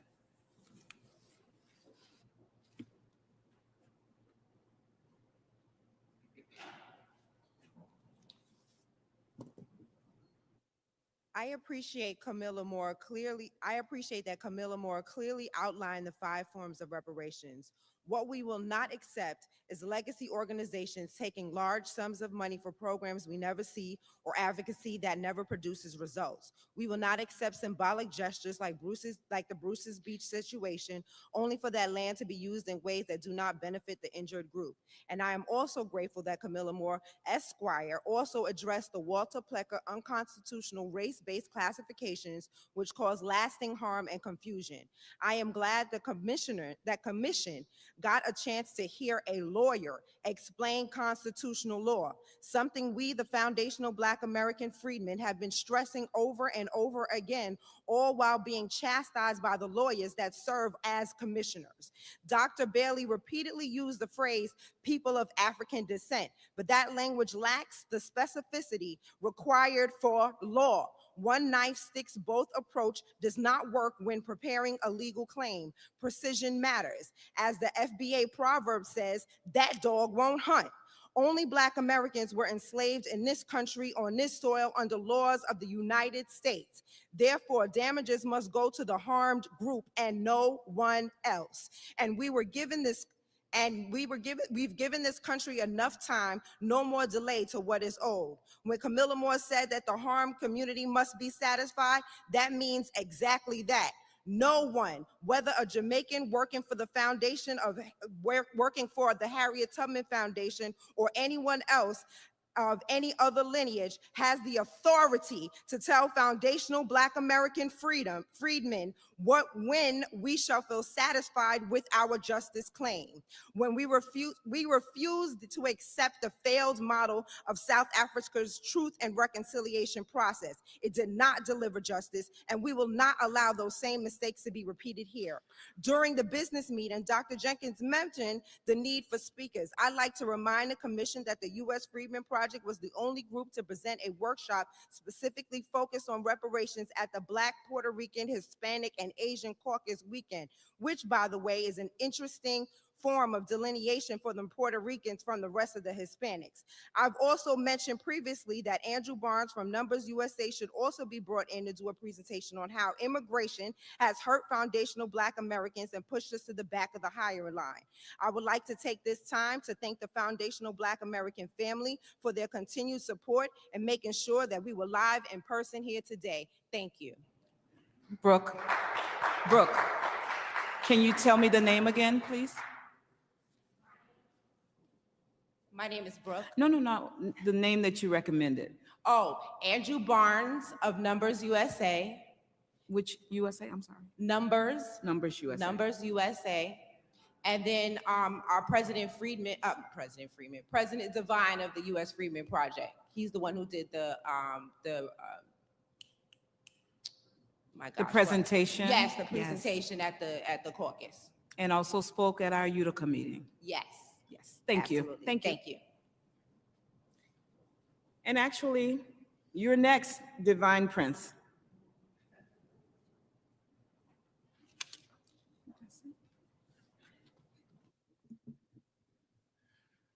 Good afternoon, Commission. My name is Divine Prince. I'm the current president of the U.S. Freedmen Project.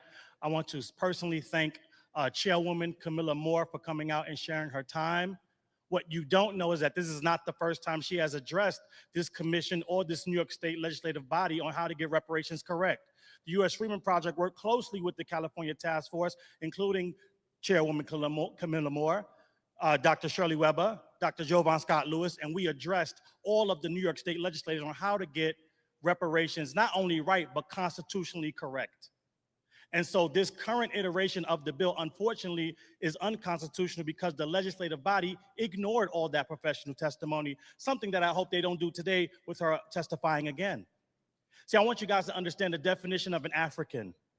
An African is a native or inhabitant of the continent of Africa.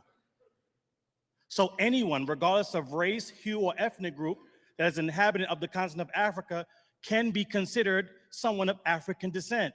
For example, our new mayor in New York City, Zoran Mamdani, he came out and identified as an African-American, even though he is an East Indian from Uganda. This is the problem with racial language, something that Kamilah Moore went over and talked about. So with the rest of my testimony, I just want to give honor to one of the greatest Black Americans I believe that has ever walked this earth, and that is Dr. King. His birthday was on the 15th. We're going to observe it again on Monday.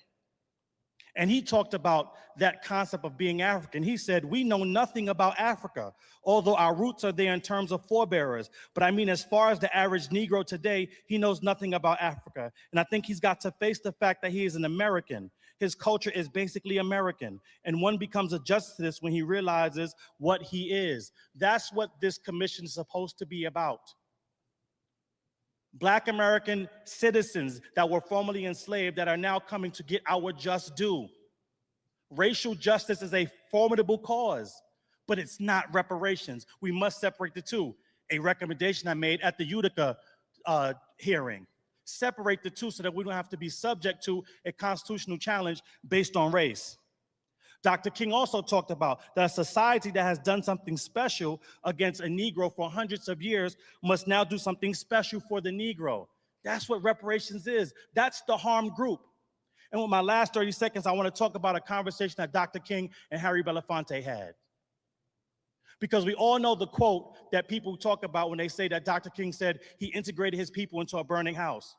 But most people don't know about that second half of the conversation when he was talking to Harry Belafonte. And he said he saw a sadness on Dr. King's face that he hadn't seen in almost forever.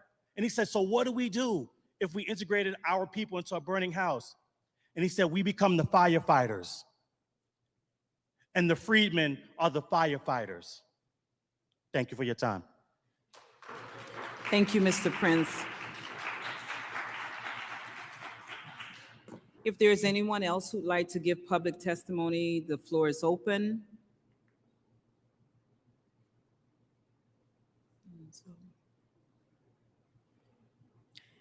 If not, we will bring our public hearing to a close. And thank you all for being here. And we have taken notes of all of your comments, and we will share it with the full commission. Thank you all so much. Have a great day.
please moves items 71 and 72 to the inactive file. I just want to know, what did you know about bills not being brought to the floor? The two critical reparations bills, Senate Bill 1403 and Senate Bill 1331. Forgive me, because there's over 1,000.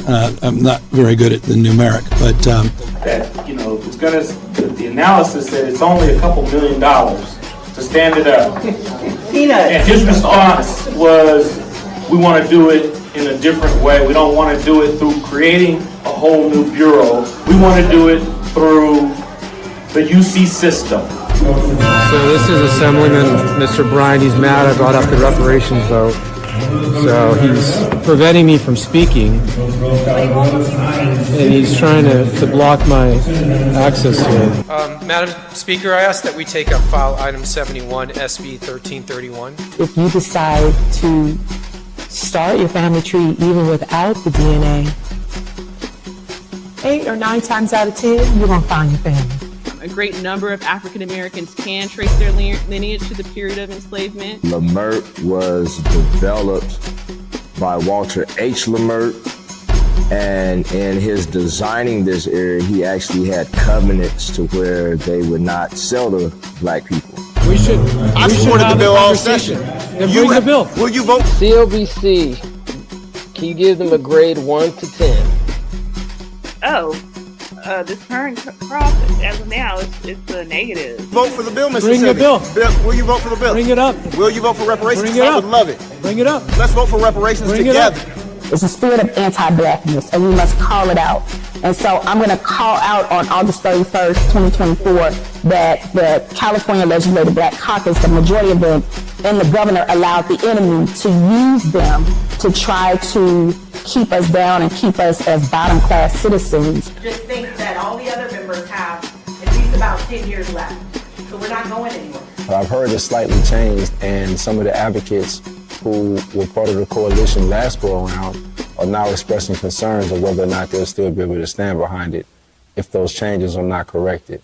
In so many years, it will hardly be no black folks left in California. We love y'all, we thank y'all, and we demanding reparations right now. First of all, America, from the evidence that they gave us, you're guilty.